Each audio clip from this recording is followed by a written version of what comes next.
Welcome back to Half-Life. We're at Freeman Point of Flex. Whatever the fuck that means. Pontifex or Pontiflex. You didn't even say it right the first time when you corrected me. You suck. We're just both guessing here. I don't play Half-Life. I do not stake myself on proper name pronunciation of Half-Life.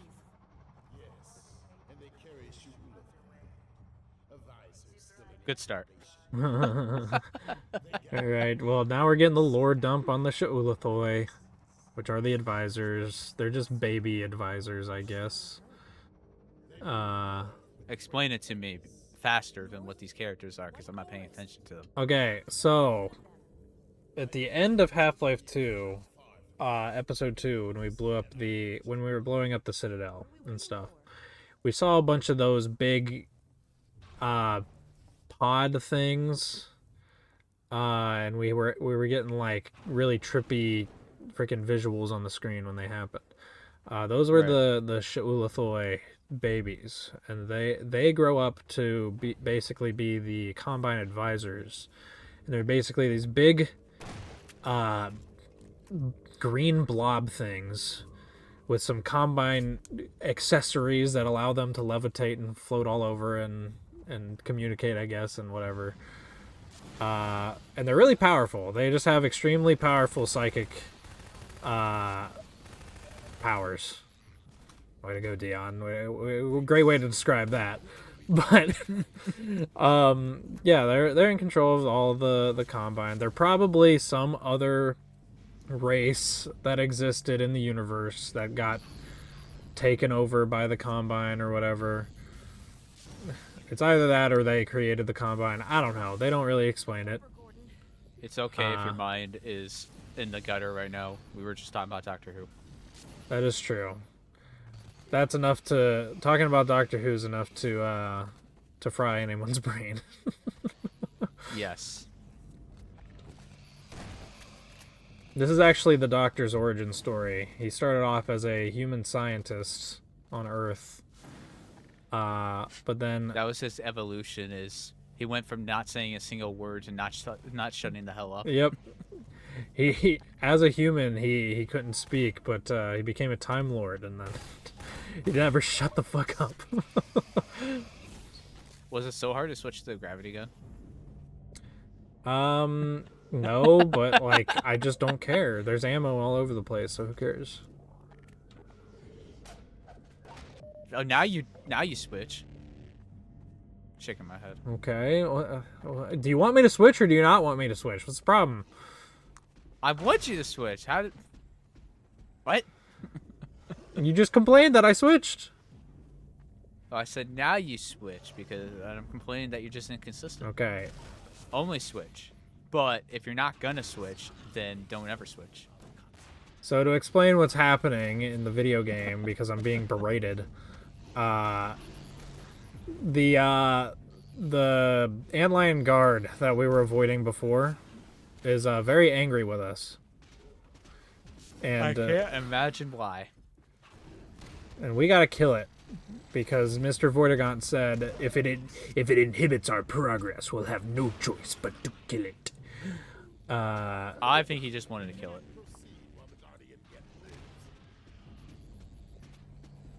And that voice line only plays when you're taking too long to kill it, so I'm sorry, guys. I'm pretty sure it's guaranteed to play whenever you're in hard mode, because it just has more health. Oh, and they have a regular antlion guard here too, just for good measure. Do you have to use explosives from them? No, you can shotgun them, but it doesn't do nearly as much damage as explosives. And the explosives will stun him as well. Stick jump? Aw. I tried. You didn't throw it and you still missed. I tried. Fuck that guy. Now that's what I'm talking about. Hell yeah. Magnum? Yeah. I just got very impatient. I would too. Don't save all your resources so badly. Use them. I'm using the You know you want the to. temporary resources that only exist in this environment. Yeah, Because see, that's step one. Now use that magnum ammo more. okay, but there's still more explosives, Do it. probably. Do it. Ah. You are safe next to these thumpers, of course. Can they throw any projectiles at you? They can throw cars at you. Because they are guards. They are strong. Yeah, there's no cars anymore. So They will navigate to projectile. Oh, since I killed the guard, the rest are the. Okay, well, never mind. I thought he was running away from me. They understand it was a lost battle.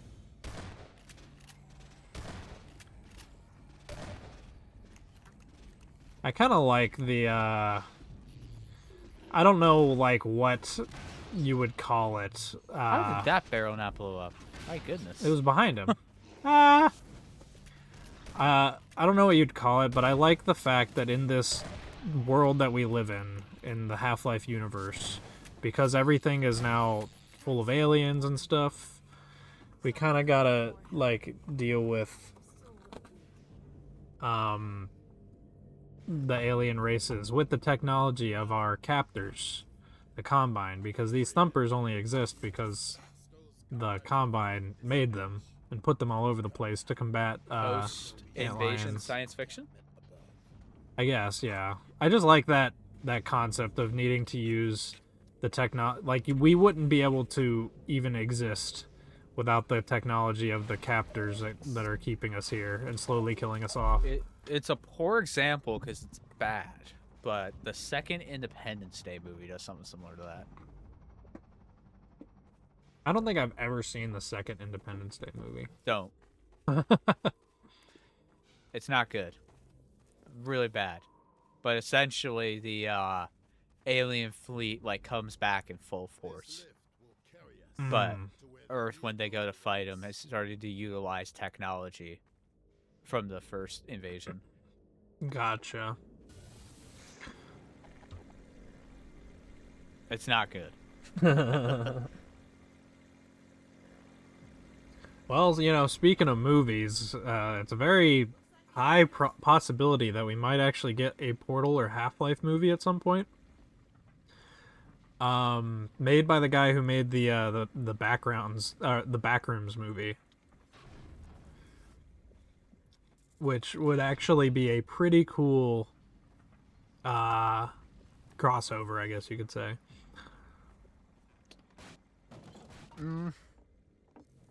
I'd be a little wary, especially any modern film adaptation involving Portal.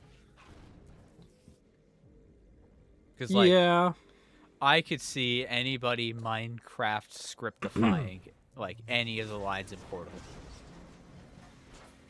oh, And you're that would be so sad if that ever happened. You're 100% right, but fortunately with Valve, they don't let things release unless they're fucking perfect.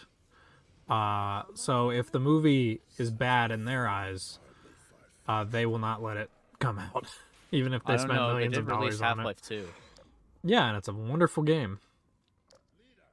I don't know about that one. Virtually every Valve game that has ever been made has gone through a process of being designed, basically fully completed, and then completely scrapped and redone from scratch for one reason or another. I don't think we've actually talked about it, but there was actually a really big like data breach at Valve during the development of Half-Life 2. And I'm pretty sure we did talk about it. well, yeah, we probably brought it up, but like the full game in its beta state leaked, and this was like in 2003. So a year Yeah. before the game came out, and it was so hated by everyone that they completely scrapped it. Like not the like gameplay features or anything. Like it's still using the physics engine and everything. But like the whole story was redone from scratch. The whole like the art design, everything like that was just redone. And I cannot believe that they could turn that around Look at him go. in a year and a half. He does walk for a very long time. I think it'd be better if he got cut off if you didn't see him after he passed the window. Yeah, if he like disappeared, that'd probably be better. If you like Mysterious. if you no clip over there, he just keeps walking, and then when he gets to a point where he's done, he just stops, stands there for a bit, and then disappears. He has this very like depressed look on his face too. Like he's just kind of like he's going to his job. He doesn't want to. Oh, well, go work today. I'm eepy.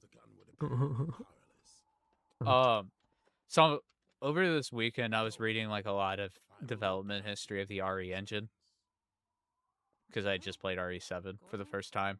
And something interesting I've learned about it is when they were developing it, they developed it so they could add additions easily. And essentially, they would make like a base engine that could run any 3D game. Yeah. And then they would go through and add features if they wanted to add it to a game. Instead of making an engine and then seeing what they could build out of it. It was kind of like the opposite of what they did for Half-Life. So, like, built the engine after the game design was done to fit what they wanted. Yeah. The only, like, time they hit, like, a flaw was they made, like, this really in-depth camera system to take 3D photos of art assets. Yeah. And those were too high res for RAM in their engine. Oh. That was like the one time where it went wrong. Yeah. But I thought that was really interesting. Yeah. So every time like a new game is made on the RE engine, they just keep adding features to it to fit that game, which That's is interesting. Cool. Yeah, with Half-Life 2 and Half-Life 1, really, Valve are it's very famous that they hated the process of making the engine and the game at the same time. And I can understand why, because like, how can you make a game without knowing the capabilities of the engine you're developing for? That is just insane. But that's part of the reason why it took so long for another Half-Life game to come out after Episode 2, is because like they were kind of like they were burnt out on the Half-Life that they were working on, being the Half-Life 2 everything, you know. And B, they didn't really see how they could push the engine that they were currently working even further to make like a new experience. So they wanted to make a new engine, Source 2, and that's why they just didn't want to make a game while they were making Source 2. So I was definitely overly verbose about that, but at least it's not as bad as id Software making a state-of-the-art game engine for each new game. I think it's the engine that runs Doom Eternal. The only game ever made for it was Doom Eternal. What the like fuck? usually their other engines would get like sourced out to other Bethesda studios. So like the engine for Doom 2016 also ran the Wolfenstein games and I think one other game. Or like Rage, that's what it was. But like for Doom Eternal, that was the only engine ever made with that game, or the only game ever made with that engine. That's ridiculous. And then they still made a new one for Doom: The Dark Ages, which goes so far to have that it's so well done. It has forced RTX. You can't turn off ray tracing. And it runs well? Yes. It ran beautifully on my computer. It's a good thing all those engineers got laid off, am I right? Yeah. Though, at least that one was used by another studio because Machine Games once again used it when they made the Indiana Jones game. Which also, of course, has the forced RTX. That's wild to me. I would have thought that they, like, just used the Doom 2016 engine and kept improving it. Nope. A new id Tech engine every single time. Okay, well, maybe that's why they were let go. Why do they keep making new engines? I mean, that is kind of id tradition, but usually they make more games with their older engines. Yeah. or they release the engines for as freeware long after they're done, like the Quake engine or the Doom engine. Yeah, if they But, like, release Quake the 2 engine, has a new engine. Quake 3 has a new engine. Doom If- 3 had a new engine, which at least also ran Doom 4 or Quake 4. I mean, if they released the Eternal engine, I'm sure it would have gotten used for lots of games. I'm sure I think all of them can be licensed. I just, it's probably really expensive. Bro, And tank most that. people are probably just gonna go to Unreal, which is a shame because Unreal the sucks. id Tech engines are so much better than Unreal 5. Unreal 5 is ass, but then also Unreal 6 is like gonna have forced like generative AI shit in it. Ugh. So just don't. If you're an aspiring game developer, I I love that so much. But yeah, if you're an aspiring game dev, do not use Unreal anymore. Unless you really know how to sift through it and remove the stuff that you don't need. Or you have no soul. Or yeah, if you have no soul and you don't care about like generative AI and whatnot, then go ahead, I guess. But yeah, I can't stop you. Look at me carrying all the healing items with me. Yeah. Though I have seen a lot of arguments in recent times for like solo developers using generative AI so their games don't take 8 years to complete and die midway through. Okay, but Which like is a more interesting argument.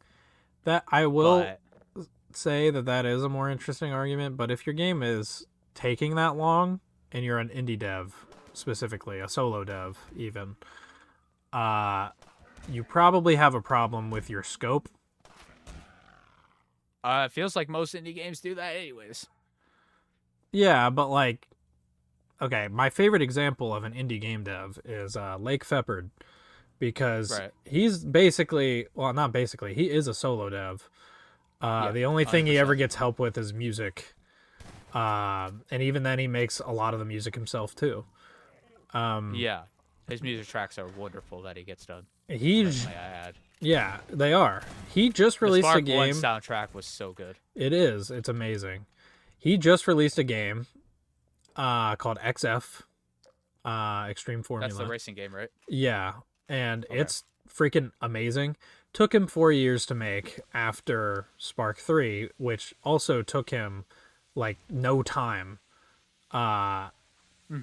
He That's another thing to add is that's not his first game. None of those are his first No. games. He had been making games for a very long time and even started with fan games and much smaller games. Yeah. And I hate to use this phrasing, but it is genuinely like a skill issue if your game is taking that long, or you're having a problem with scope or something. Yeah. Like It sucks to see because like there were plenty of indie games I played super good demos for years ago and they're still being worked on. Like they still Yep. get regular updates and I'm like, what is actually taking so long? Especially when they keep Yeah. adding features and I'm like, bro, just finish the levels. yeah, as much as I love Yacht Finish the Club, levels and then make a new game. as much as I love Yacht Club games, some of my favorite indie games ever made, Shovel Knight, Meat of the Hollower, both excellent. They definitely. Ow. I'm sorry, just the way he blew up his body shot forward. That was really I funny. love this What were you section saying? because it's just like a whole bunch of explosives and zombies. Like this is really Yeah, fun yeah. Half-Life stuff. But what I was saying was I love Yacht Club. They are the pinnacle example of scope creep. Do not make your games like Yacht Club does because you will never finish. Meat of the Hollower was supposed to be a small side project while they were working on a new Shovel Knight game. And it ballooned into a 30-hour action RPG. Like, if you're an indie dev, you should not be making a 30-hour action RPG. The developers of Celeste. I think it was Earthfall or something. Oh yeah, I their can't their remember Metroidvania that they their were working second on. game Yeah. that they were working on, which looked so good, but that also had a lot of creep issues. And then they The game. discovered they couldn't work very well as a team. Yep. So like their lead designer for that particular game parted ways, and they had to cancel it. Mm-hmm. Perfection is the enemy of good. Yeah. Do not force yourself. Do not think that what you're making has to be perfect. Otherwise, it'll just never be done.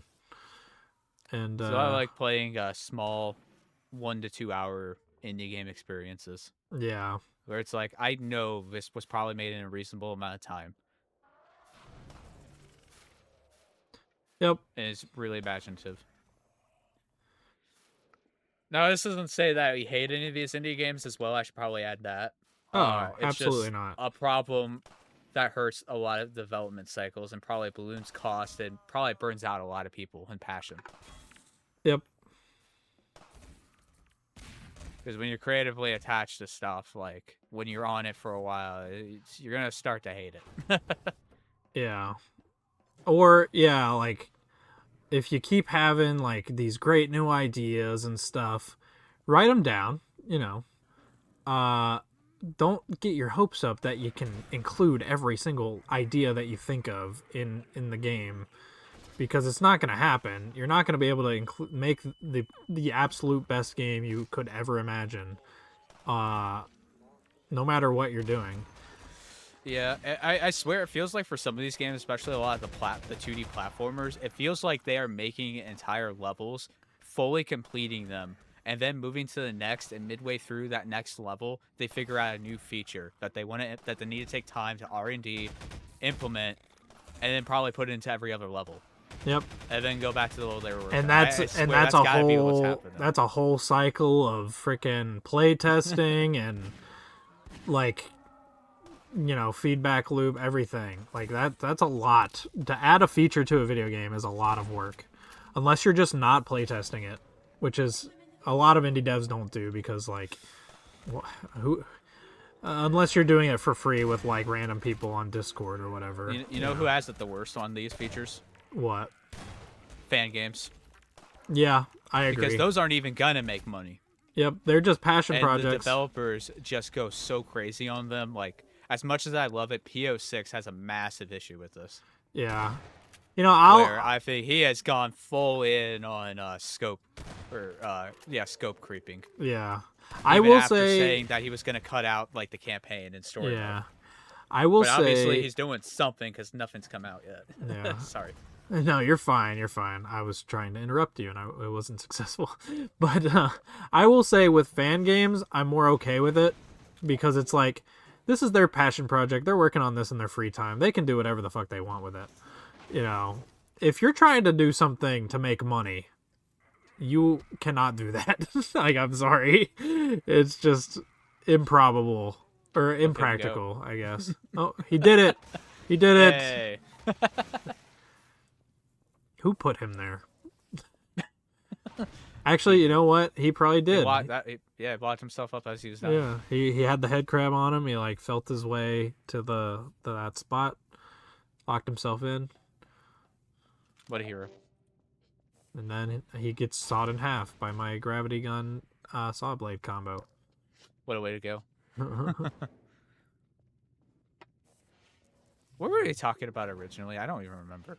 Oh yeah, engines and feature creep. Yeah. I guess this was a fully relevant conversation. Never mind. Yeah, because yeah, the Half-Life series lives and dies on feature creep. Valve are definitely the most perfectionist video game developers you could ever imagine.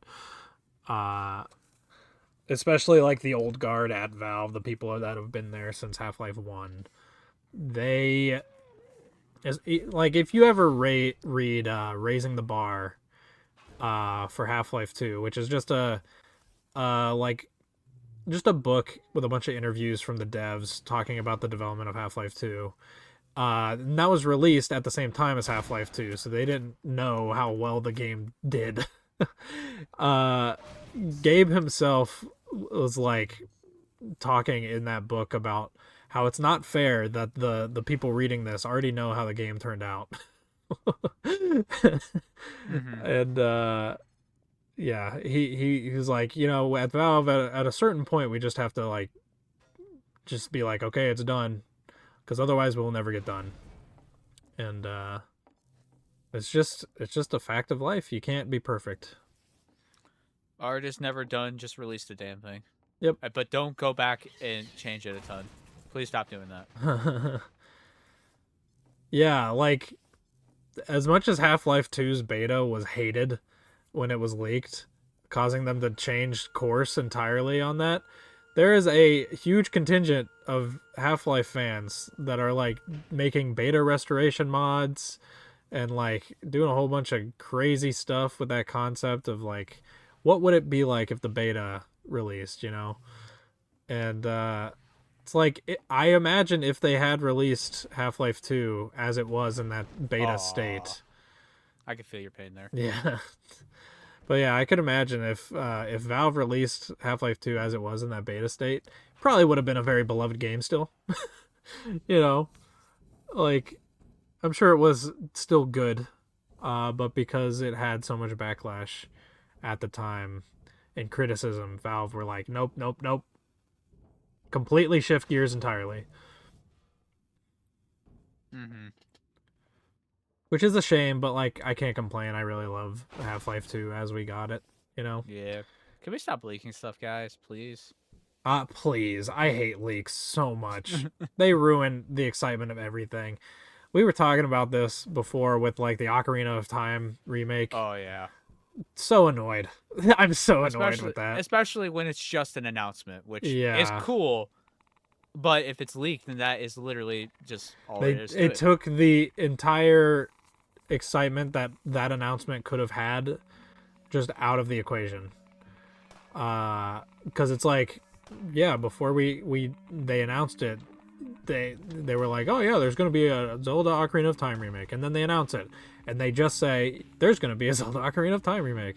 It's like, we already knew that, and it's been ruined. And there's nothing you can do about it because every single gaming outlet that does, even just the simple ones like Wario 64 or whatever, that just does like normally just does sales and such and game announcements, they'll announce it too, just unwarned.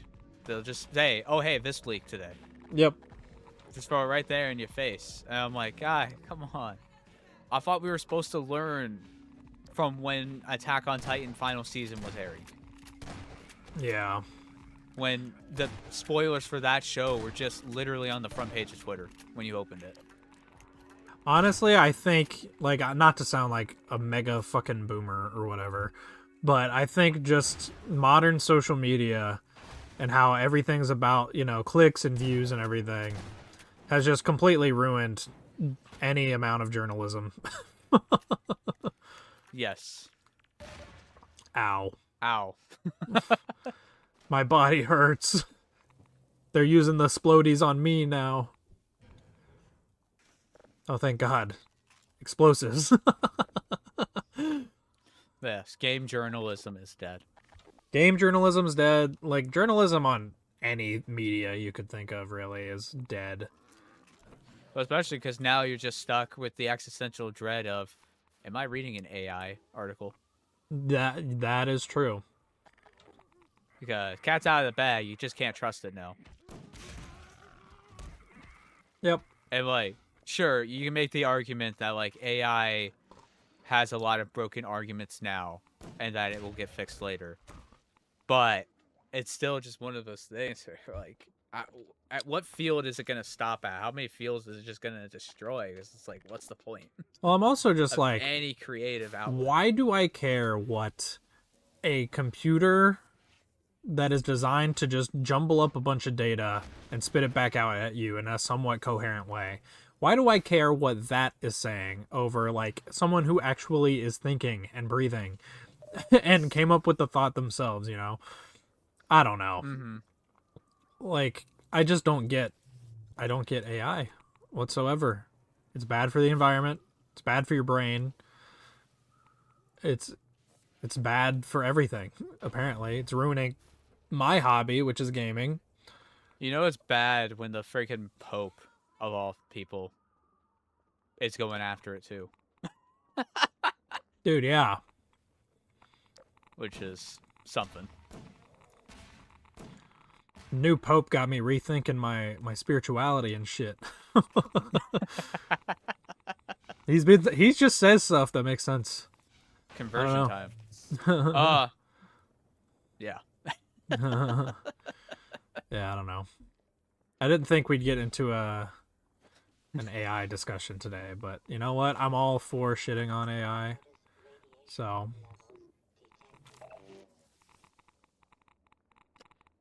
Yeah. If anybody watching this is a full supporter of AI, I'm sorry if I'm not sorry if I hurt your feelings, actually. yeah, like But you can support it all you want. I think you're morally incorrect for doing so. So, you are but a child. you are deficient in the brain a little bit, and that's what I'll say. All right. Well, am I wrong? like, anytime I hear anyone saying like, "Oh, look what I did with AI," I'm just like, okay, you know, I can do that too without AI. like, I I don't put know. in 10 minutes of learning to do the same thing. And you know, at least And you I know did it. what? Yeah, at least you did it, and you can feel fulfillment in the fact that you did something, not a computer. As someone who is absolutely terrible at art and being creative, if you just grind it out, even within like a week, you will already start seeing some major improvements. It's not that bad. It's really not that bad. Dude, yeah, I can't Just stand learn some people. stuff. I can't stand people that are like, AI's so good for those of us who lack talent. It's like talent is not necessarily something you're born with. You can develop talents. You can develop skills, you know. You don't even need talent for anything. Just develop skill. Yeah. That's Talent what I is was trying overrated. to say. Learn some skills. Just That- leave it like that, you know? That is the gist of what I was trying to say. I was just Yeah, saying it poorly. It's just, and they're always with the tagline of "learning sucks." Doing this sucks. We're gonna make it fun, like a video game.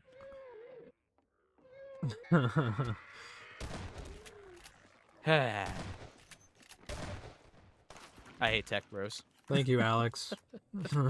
I hate tech bros so much. I hate rich people as well, but that's another story. Everyone but Gaben. Gaben deserves his 7 yachts. Remember, a lot of this is based on arguments and ideology that came about from the futurism movement of Italy, which is the same movement that created fascism. Not saying that makes it inherently wrong, but just remember, you are thinking the same way that fascists did. So, maybe rethink a little. Who is me? What are you talking about? I'm just talking about tech bros. Oh, okay. Thank God. I was like, what the fuck did I do? Yes, you fascist! I'm here to out you.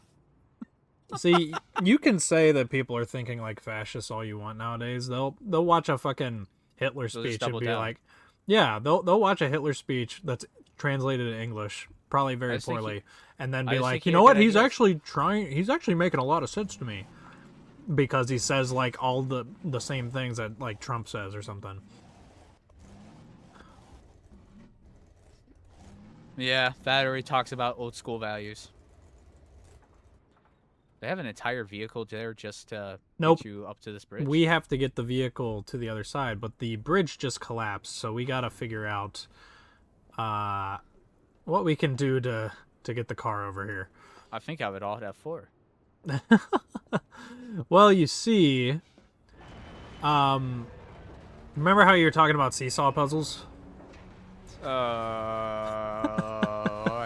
that boring.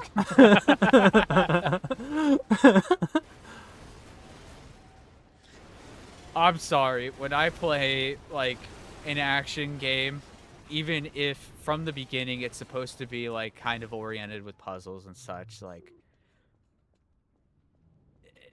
if the puzzles are too in depth, like that just kills it for me. I'm sorry.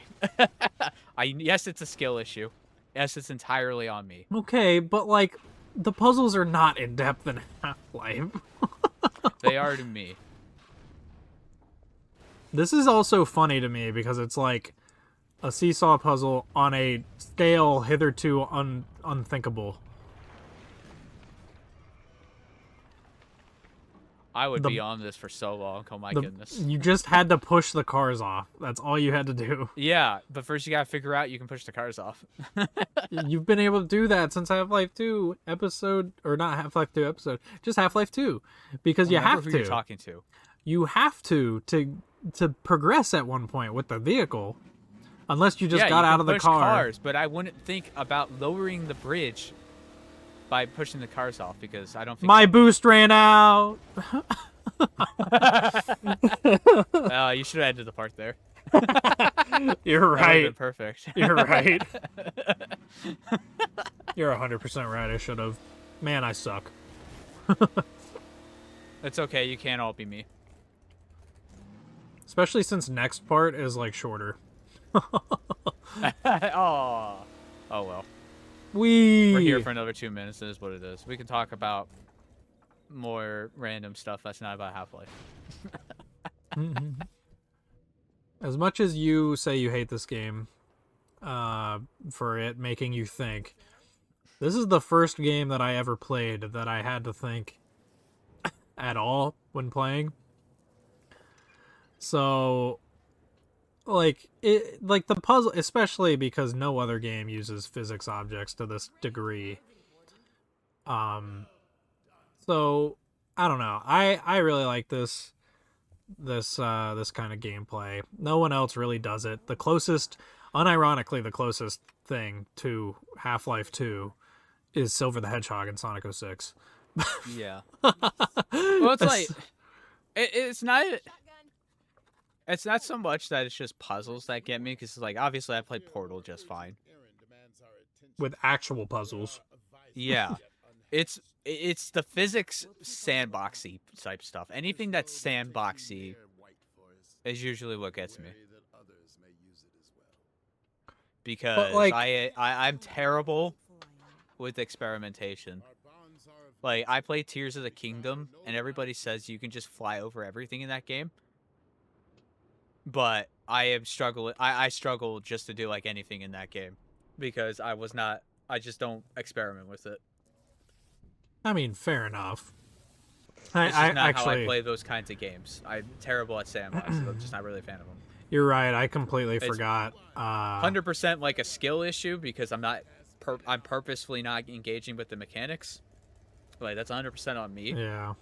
But, you know, I still like it. Say goodbye to our Vortigaunt friend.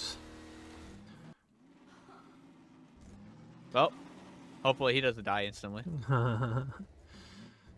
Nah, he'll be fine. He's very at home in that environment with all the zombies and head crabs. Yep. I love how this game looks. It's gorgeous. But Very nice. Yeah, that was definitely a part of Half-Life too. We will see you in the next one. Goodbye.